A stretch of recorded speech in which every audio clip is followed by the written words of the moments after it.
Thank you for joining us tonight for After Dark, Voting Unraveled. My name is Kathleen McGuire, and I'm Senior Program Developer with Public Programs and the Arts at the Exploratorium. This program was recorded remotely. However, we want to start by acknowledging that the home of After Dark, the Exploratorium, is located on the traditional lands of the Ramaytush-Ohlone people, and to pay our respects to elders both past and present. Throughout September at After Dark, we're presenting a series called Agree to a Degree. In each of these programs, we'll explore choice, how we make personal and collective decisions, what influences our preferences, and how this consensus functions in the political democratic process. In tonight's program, Voting Unraveled, we'll really be digging into that democracy and voting process.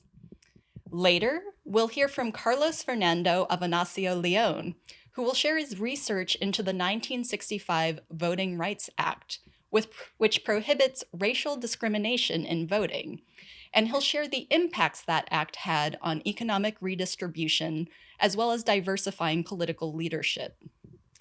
First off, we'll take a math lens to this topic and learn a little bit about voting paradoxes. In this animation from my colleague, mathematician and digital content developer, amongst many other things, Paul Danstedt, he demonstrates various ways that collective decision-making and voting can result in unsatisfying outcomes or go wrong. So please take a look and learn more about voting paradoxes. The Exploratorium presents Voting Paradoxes. Suppose there's a person who needs to make a decision between two options, chocolate ice cream or vanilla ice cream. They're free to choose either, but let's suppose they select chocolate. They declare a preference for chocolate, and they receive it. This is what it looks like when an individual makes a decision. Now let's suppose we have a group of people making the same decision. Some of them will prefer chocolate, others will prefer vanilla.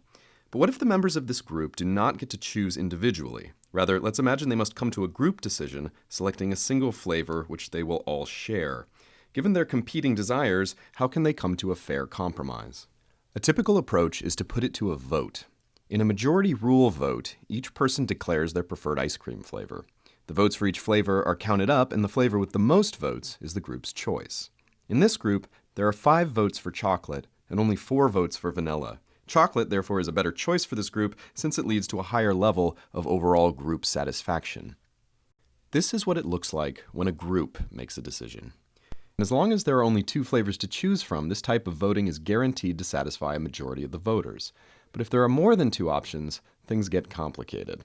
Let's go back to the individual voter. By asking for chocolate, they are revealing that they prefer chocolate to vanilla. That is, they have an internal ranking, which places chocolate above vanilla. Now, imagine that before they receive their ice cream, a 3rd flavor, strawberry, is added, and this person is given the opportunity to choose again. How will they decide? In order to make a choice, they must figure out where strawberry goes in their overall ranking. There are 3 possibilities. Strawberry might go at the top of their ranking, in which case they will change their request to strawberry. Strawberry could go in the middle, in which case they'd want to stick with chocolate. Or strawberry could go at the bottom, in which case they'd really want to stick with chocolate. Notice that there doesn't seem to be any rational basis for this person to decide they want vanilla at this point. Now let's go back to the group, who'd voted like this. How will they react to the presence of strawberry? Obviously, this could play out a number of ways, but here's one possibility. Suppose the vanilla voters all agree that strawberry is the least appealing flavor. They place it at the bottom of their ranking and stick with their vanilla votes. Then suppose that most of the chocolate voters agree that strawberry is the worst flavor and decide to stick with chocolate. Finally, let's suppose that a couple of the chocolate voters were actually secret strawberry lovers. They put it at the top of their ranking and switched their votes to strawberry. When we add up the votes, we find that vanilla, with 4 votes, is now the winner. So the group has done something we would never expect an individual to do. That is, this group, which would have gone with chocolate, has reacted to the presence of a third option by ignoring that option and apparently changing its mind about its original choice. Not only does this seem a little irrational, it's actually an objectively bad outcome. If we review the underlying preferences of the chocolate voters and the strawberry voters, we see that all of them would rather be eating chocolate than vanilla. That is, if the group switched to chocolate, a majority would become happier than they are now. This is known as the spoiler effect. By entering the race, strawberry has spoiled the election, causing it to settle on a less than optimal flavor. In order to achieve a better outcome, this group needs to switch to a better voting method. Under a ranked voting system, voters don't just declare their top choice, they report their full ranking of the flavors from best down to worst. We take a vote like this to imply 3 things. First of all, in a choice between chocolate and vanilla, this voter prefers chocolate. In a choice between vanilla and strawberry, this voter prefers vanilla. And finally, in a choice between chocolate and strawberry, this voter prefers chocolate. So this ranked vote can be broken down into 3 preferences about pairs of flavors. So let's bring in our voters from the spoiled election and allow them to vote their full ranked preferences. How should we tally these votes? One way is to consider pairs of flavors one at a time. For instance, a majority of the voters prefer chocolate to vanilla, so we should consider this to be the group's ranking for those flavors as well. Similarly, a majority prefer vanilla to strawberry, and finally, a majority prefer chocolate to strawberry. There's only one way to reassemble these 3 preferences into an overall group ranking from best to worst. Notice that chocolate now appears at the top of that list. By using this form of ranked voting, the group has succeeded at choosing the most satisfying flavor. But while ranked voting gets us out of the spoiler effect, it can lead to another, arguably worse problem. Suppose we hold another election to choose an ice cream flavor using ranked voting. This time, 5 people vote for vanilla first, then chocolate, then strawberry. 4 people vote for strawberry first, then vanilla, then chocolate. And finally, 3 people vote for chocolate, then strawberry, then vanilla. So which flavor is this group's favorite? We know that it can't be chocolate because a majority of these voters prefer vanilla to chocolate. But we also know it can't be vanilla because a majority of these voters prefer strawberry to vanilla. However, it can't be strawberry either because a majority prefer chocolate to strawberry. No matter which flavor we choose, we can always find a majority of the group that would be happier if we switched to something else. This group does not appear to have a top choice. To understand what's going wrong, consider that when we compare 3 flavors, 2 at a time, there are 8 possible ways for this to turn out.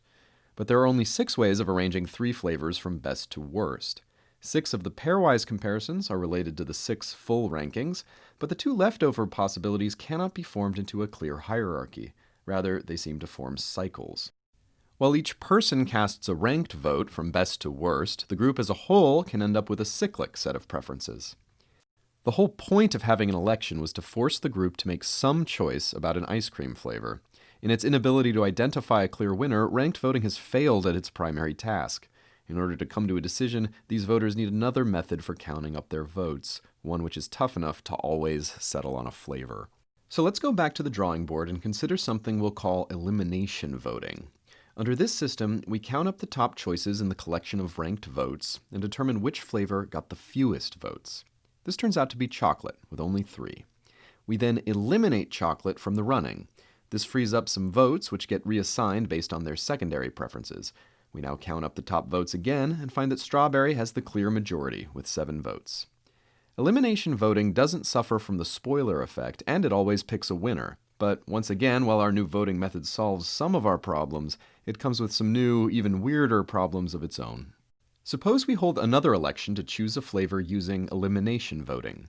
2 people vote for strawberry first, then chocolate, then vanilla. Another 4 people also like strawberry best, but otherwise prefer vanilla to chocolate.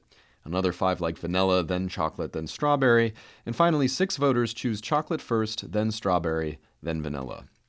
If we apply elimination voting, we see that chocolate and strawberry each receive 6 top place votes, while vanilla only receives 5. So vanilla gets eliminated, and after the votes get reassigned, we see that chocolate beats strawberry 11-6. Under elimination voting, this group seems to strongly prefer chocolate. But before they receive their ice cream, let's make the following change. If this group chooses chocolate, the voters will not only receive ice cream, they will each get a handful of gold coins as well. This deal only applies to chocolate, not vanilla or strawberry. In response to this, 2 of the voters decide that maybe chocolate is their favorite flavor after all and move it to the top of their ballot. Remember that this group was already going to choose chocolate, and chocolate has only gotten more appealing in the group's overall ranking. But rather than causing chocolate to win by a landslide, this actually triggers the vote counting to proceed in a very different way. This time it's strawberry, with only 4 top place votes, that ends up getting eliminated. After the votes are reassigned, we see that vanilla ends up winning with 9 of the 17 votes. So even though their top choice has only gotten better, this group has reacted by rejecting that option, leaving us with the disconcerting impression that chocolate has lost this election because it received too many votes. Economists call this outcome a failure of monotonicity, and it's an example of how, even though every individual in the group has acted rationally, the group as a whole has done something that looks insane. We call these voting paradoxes. Each of them shows a way in which group decision-making differs from individual decision-making. It might be imagined that these are technical problems that could be ironed out with a sufficiently good voting system. But in the early 1950s, the economist Kenneth Arrow showed that, given certain assumptions, paradoxes such as these are unavoidable. That is, mathematically speaking, there does not exist a method of converting individual preferences into a single group preference that doesn't occasionally suffer from a known voting paradox. When we cast a vote, we help choose an ice cream flavor. When we select a voting method, we are effectively choosing from a menu of voting paradoxes. This insight about the limitations of group decision-making is known as Arrow's impossibility theorem. Kenneth Arrow later won the Nobel Prize in Economics for this result, which set the stage for modern social choice theory, the mathematical study of how groups make decisions. Next up, Carlos Fernando Avenancio-León. Carlos's research agenda focuses on equitable finance, the role of financial mechanisms in economic redistribution, and its implications for disadvantaged communities and inequality. His broader financial interests include corporate finance, household finance, and labor and finance. His broad legal interests include empirical legal studies, commercial law, and law of the political process. Carlos has done extensive research on the 1965 Voting Rights Act, which is a federal legislation that prohibits racial discrimination in voting. His talk tonight, The Effect of Political Power on Labor Market Inequality, draws from that research. In addition to outlining the history of voter discrimination and the establishment of the VRA, he'll address the ways reducing political inequality affects economic inequality and the diversity of political leadership, as well as the ways the rights outlined in the VRA have been bolstered and eroded over the past 55 years. Here's Carlos. Thank you, Kathleen, for inviting me here. It's fascinating to see this seminar series that you guys are holding, especially during these times where we really need to have a serious discussion about voting. I would like to discuss is about the connection between political power and labor market equality, and that gives us the reason why voting is so important. And I'm going to discuss this from the context of the 1965 Voting Rights Act, partly because this is a very important moment in history to understand racial inequality in the US, to understand voting in the US. But also because the Voting Rights Act has been lately under scrutiny, under attack, and that has led to the unfortunate consequence that our voting rights have been eroded in the last few years. So, starting with this discussion, I think the first important concept that we want to know is what are the economic effects of democratic participation? Why should we be so concerned about voting? And we know historically there's many reasons to do so. We know that the political rights of marginalized communities has been long been contested in the US. It has been the case for Blacks, it has been the case for Hispanics, but also for women, it has been the case for immigrants through obstacles to citizenship. It has been the case for intersectional groups, especially particular Black women. And these issues are not issues of only historical importance. Like we have current policy debates about this in the U.S. It's happening throughout the South after the passage of Shelby County versus Holder in 2013. And we see an increase in the US in restrictions on registration. We have more polling place closures. We see like voters taken out of their registration in places like Georgia. It's not only happening in the US, it's also happening throughout the world. It's happening in Europe. So this is like a moment where it's very relevant to understand the importance of voting for economic empowerment. So what do we know about the relationship between political equality and economic equality? We know that extending minority political rights has a direct impact on government spending and also in public good provision. We also know that not only in the US, even in other countries like Brazil, political equality improves second generation outcomes. And by that I mean the likelihood of your kids doing better if you have the power to vote is going to be higher. So today what I want to discuss is how reducing political inequality directly affects economic inequality. And by that I want to emphasize not only the relationship that there will be a reduction in inequality, but also what are the mechanisms, what are the channels through which voting is leading to these potential improvements. Or conversely, the lack of voting is leading to an erosion of economic gains. So to do that, I would like to first step back to just prior to the passage of the Voting Rights Act in 1965. If you think about it, the beginning of the 60s, there's a lot of activism for voting, in part because it was painfully slow, the gains in voting during the 50s. And there was like a project called the Voting Education Project that was trying to move people to vote and increasing registrations during that time. And as part of that movement, people were creating awareness of what were the most important issues for the Black community. And in this survey that was taken nationwide in 1963, we can see directly that the most important issue at the time was equal employment opportunity for Blacks. But the second one, not a close second, was the voting rights.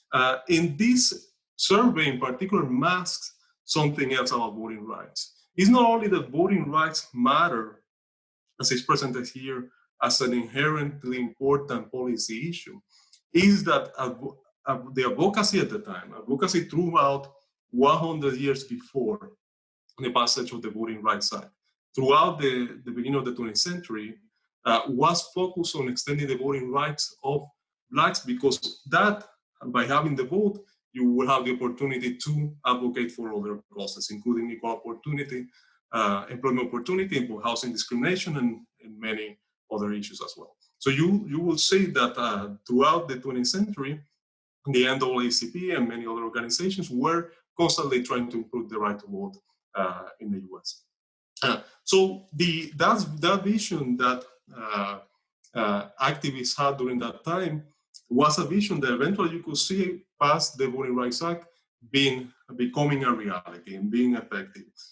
In this example, for example, we know Maynard Jackson in 1972, he became the mayor of Atlanta, the first major city Black mayor in the South. And it's notable to see how he won. This is a quote from the New York Times that says, "It was his fiery advocacy for the new Black majority that had elected him, in particular by setting up affirmative action programs for hiring city workers and contractors, what constituted a political revolution in the heart of the South." So we see the connection between having Blacks empowered in the South and the immediate economic benefits that they are. So this is the anecdotal evidence about this. But we may ask ourselves, how quantitatively important was this? Was this a large effect? into which mechanisms this operated. And again, this is important to understand because if voting is being eroded right now, this same mechanism that led to an improvement in the gains for economic gains that generating economic equality for minority groups are going to generate the opposite effect. So let's ask the question: what is the Voting Rights Act do to reduce black-white income inequality? So in order to answer this question, it's first good to look at what happened before. Well, this is not the first episode of enfranchisement in the US. We know the 15th Amendment attempted to do exactly that. So if we see what happened in the 15th Amendment is that immediately after its passage, states, particularly in the South, started passing laws that were intended to prevent voting of blacks in particular. And these are what we typically call the Jim Crow era of black voting restrictions. You could see that it wasn't, despite it being overly racist, it attempted to have a race-neutral component, pretending to be something that had nothing to do with the restriction of black vote, but instead something being intended to improve the quality of voting. But if you look closely at this, it wasn't the case. So the main two restrictions that were the most successful during the Jim Crow era were poll taxes that would even accumulate over time, year by year, if you didn't pay them, and literacy tests. And literacy tests are very, very interesting to look at in the sense that they actually don't look like they were literacy tests. It's obvious that they were intended to restrict black voting. For example, here's a Louisiana literacy test, which was administered mostly to black voters. And I took this test, and I couldn't make this test. And Harvard kids have taken this test, haven't been able to do it. And every person that has taken this test has an impression of which one are the questions that they believe are the most ridiculous, laugh instead of crying type of questions. I have my own ones. So let me just read you two of them. One question asks you to divide a vertical line into equal parts by bisecting it with a curved horizontal line that is only straight at its spot bisection of the vertical. I don't know how to answer that question. I don't know if you can. Another question is, write every other word in this first line and print every word in same line, original type smaller and first line ended at comma, but capitalize the fifth word that you write. So the point I'm trying to make here is that even when these tests were attempting to be race neutral to bypass oversight from the federal government, they were clearly intended to not be a literacy test. So what happened? What was the consequence of this? The consequence is immediately at the beginning of Reconstruction, you start seeing more diversity in Congress, more blacks being elected, but that small momentum disappeared fairly quickly. And it just disappeared, and it didn't appear again until the Voting Rights Act happened in 1965. So why was the Voting Rights Act successful in a way that the 15th Amendment by itself was not? So the 15th Amendment grants the voting power to all men and women after 1920 in the US, and gives the federal government the power to implement those things. But without a Voting Rights Act and act of Congress that gave teeth to the 15th Amendment, you will not see these gains. And what were the teeth that were given by the Voting Rights Act? Were two particular provisions. One is Section 2 of the Voting Rights Act that basically stipulated the same thing that the 15th Amendment had, but provided a private right of action to sue for voting discrimination. So now an individual that has been discriminated against in voting can sue. But this has a problem. This is costly. Suing is costly, in particular in the South, where since you didn't have the power to elect officials and participate in the political process, the law and judges won't be very receptive to your to that course of action. So there was another section, Section 5 of the Voting Rights Act, that provided the most effective solution. That was that certain jurisdictions, particularly in the South, will be subject to federal election oversight and intervention. And how that worked was that there was, until 2013, a coverage formula, which would determine which areas of the South would require intervention from the Department of Justice at the federal level. And that not only provided a direct intervention, but also it would provide a threat to places that were not subject to the Voting Rights Act to protect the voting rights of minorities. So there is general agreement that the Section 5 was the most important provision of the Voting Rights Act, in part because of this cost effectiveness in the way it works. And the requirements for the covered jurisdiction were the following. If you were covered and subject to Section 5, federal examiners could monitor your local elections and register minority voters directly. And if there was any change in voting law inside a covered jurisdiction, the DOJ must pre-clear those changes. So, for example, if there was a new voting ID law in a county or in a state, the DOJ will look at that law and see whether or not that voting ID law will have an adverse effect on the voting empowerment of minorities. If it was the case, if the DOJ had a concern that that would be the case, then it wouldn't be approved. So there was less scope for covered jurisdictions to actually enact restrictions that will adversely affect the vote of minorities. What were those covered jurisdictions I'm talking about? Most of them were around the South. So these are only around the South. There were a few counties in New York. There were a few counties in Michigan, California. But around the South, these were the ones that were affected. And it's covered multiple states and some counties of others, like a few counties in Oklahoma, Florida, and about 40% of North Carolina.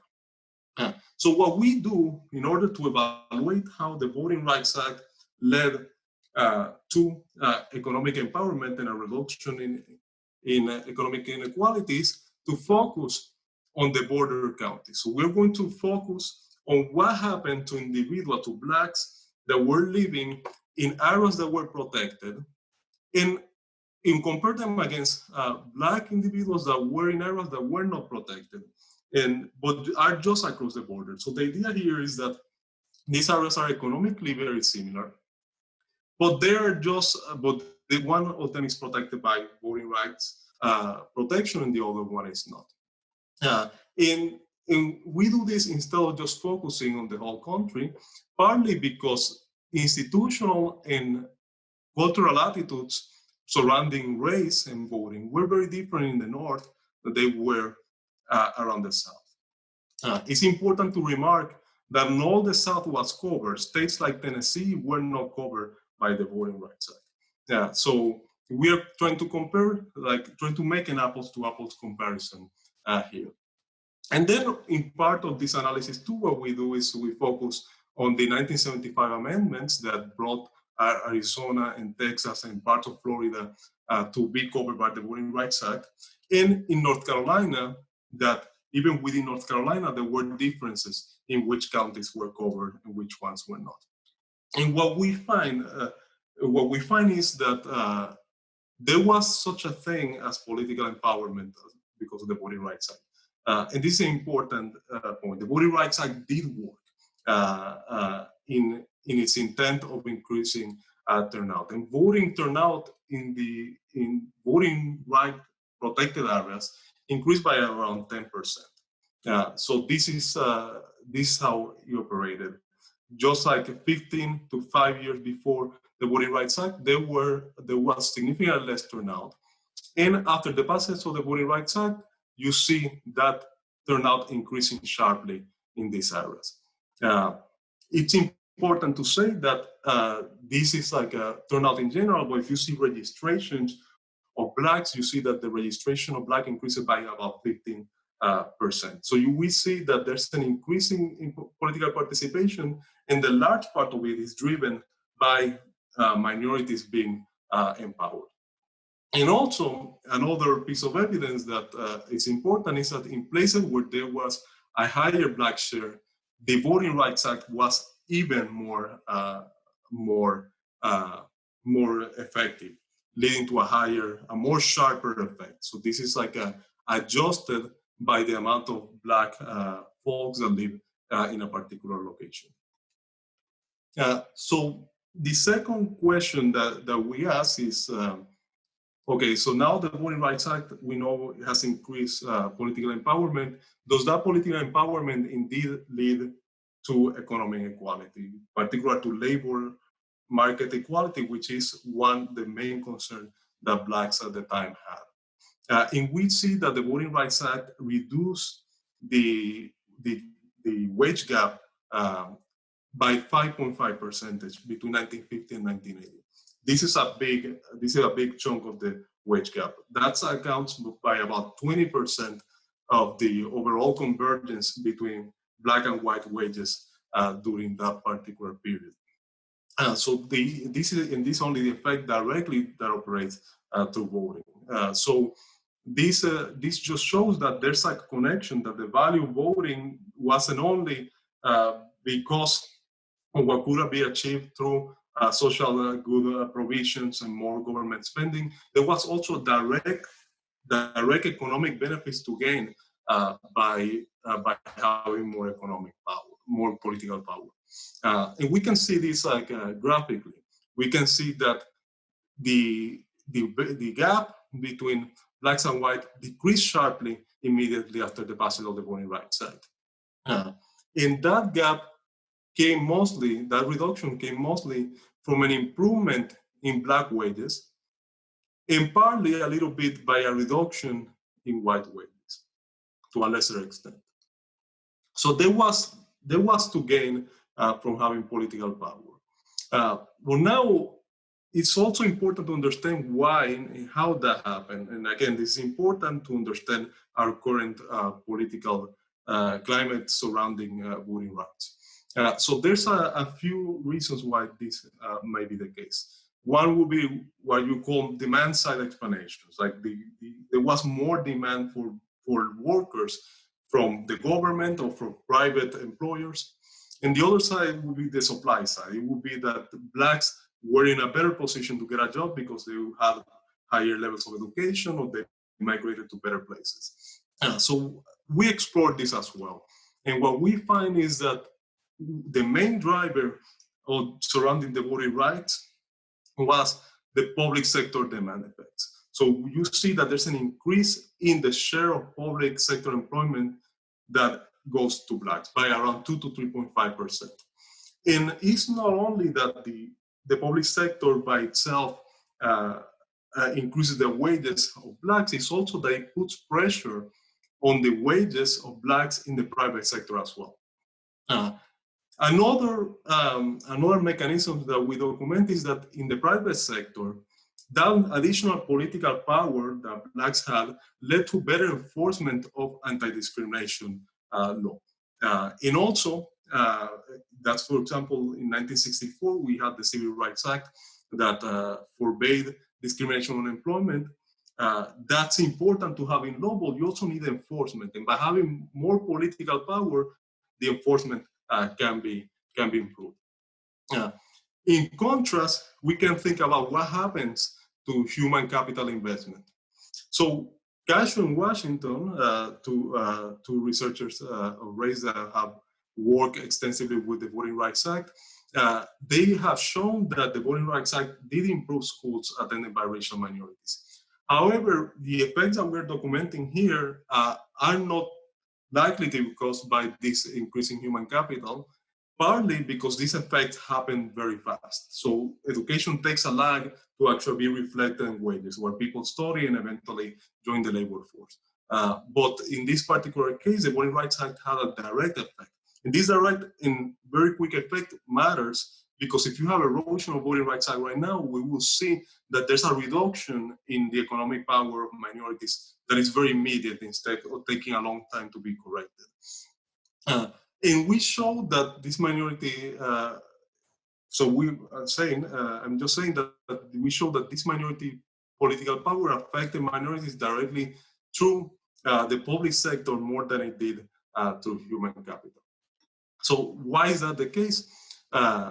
I want to say that it's not that the public sector has to hire more, has to be bigger in order to actually lead to these gains, but there will be economic conditions during different areas in the United States where there will be a bigger role of the public sector, or during economic periods like a recession where the role of the public sector is going to be larger. That was the case in the 1960s. In the 1960s, there was a lot of local government employment growth. And that meant that there was more ability for the government to actually hire blacks to fill the public sector job vacancies that were available. And that contributed partly because black workers in the public sector earned 25% more than in the private sector, partly because there was less discrimination in the public sector. Even whites commanded a public sector premium. They earned about 8% more. So now you have more blacks working in the public sector, better wages, and that puts pressure into the private sector to provide better pay. Why? Because first, there's fewer black workers that you can hire. So there's like fewer workers that increases the pressure for wages to go up. But also the workers that were available had a better option. They could try to go and work to the public sector. So they were a better bargaining position to increase wages. And you see that increase in bargaining position of black workers does lead to an increase in the wages of blacks. Yeah. So other reasons why the Voting Rights Act led to an increase in private sector wages is that affirmative action policy was easier to implement if you have representation, political representation. And also because, as I mentioned before, if you have anti-discrimination law already in place, and now you have influence, political influence, you can lobby for a more vigorous enforcement of the laws that are already in the books. And lastly, just mention again about human capital. Human capital, as important as it is in the long run, is not the mechanism that mostly explains wages in the short run. Partly because, as you saw, even the estimates that we show occur very fast. And then when we look also at differential effect of the Voting Rights Act across different levels of educations, there's no differential effects. And these effects that we have don't disappear even if you control for educations and years of experience for voters. So most of the effect actually come from the public sector hiring and the public sector having an effect on the private sector. Now, the last point I want to discuss is how is that political empowerment improves the way the labor markets are working. So to this, I have to say that the three things. The effects that we see are stronger in places where you have more black voters.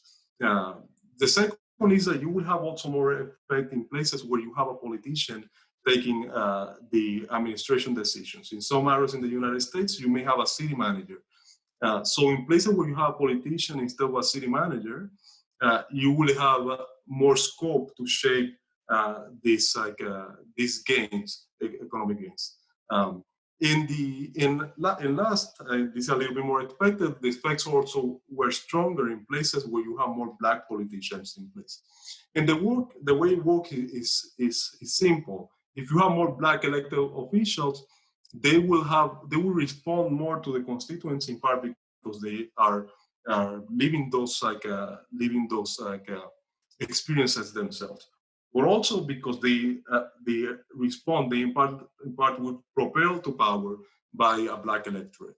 But even if you don't have a black elected official, if you see that the median voter, the people that are more likely to decide the election, are are uh, electing people that are more consistent with their policy views, you will see that these elected officials will respond to those views more. And we see this in the evidence. We see that in places where there were more black voters, elected officials start voting more towards improving civil rights policy, towards improving liberal policy in general, and even conservative elected officials that prior to the Voting Rights Act oppose civil rights legislation, you see them voting in favor of voting rights legislation because they are also subject to the pressure of having a new, different electorate.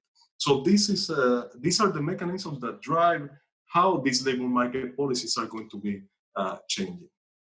And just a last point about this, like we see that the number of black elected officials started increasing again in places that were covered by the Voting Rights Act relative to places that were not covered by the Voting Rights Act. So the Voting Rights Act was effective also as a way of improving the diversity of political leaders.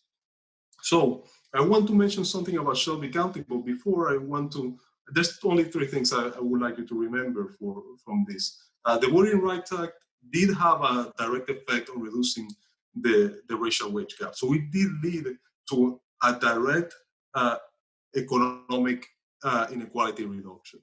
And that's important historically, and that's important today because the opposite may happen. The second is that the main reason why this happened is because the Voting Rights Act increased public sector employment for Black Americans, but also because that public sector effects trickle down to the private sector in the sense that it put pressure to private employers to improve the labor conditions for Black workers. So we see that the gains are largely in occupations where there's a lot of competition from the public sector.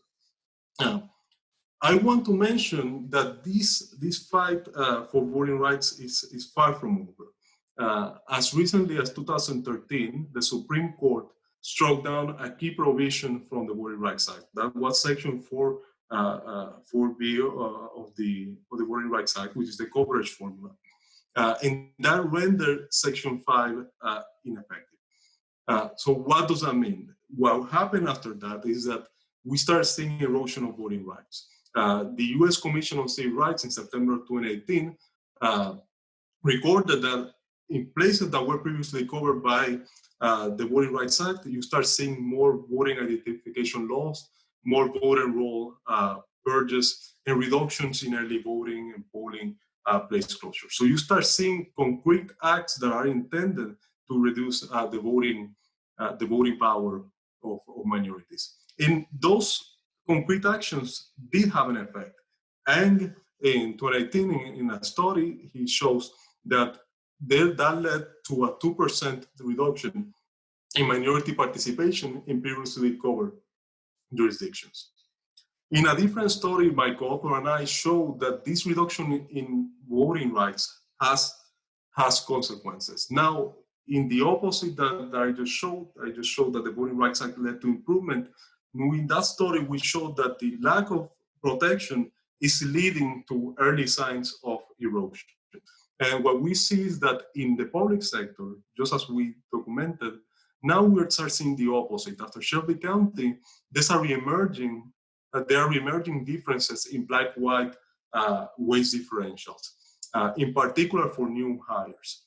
And not only that, in places where there's more competition for the private sector, for private sector occupations, you see that the private sector is also starting to show an increase in the wage gap. So what we're starting to see are the early signs or a reversal of the gains that we had before.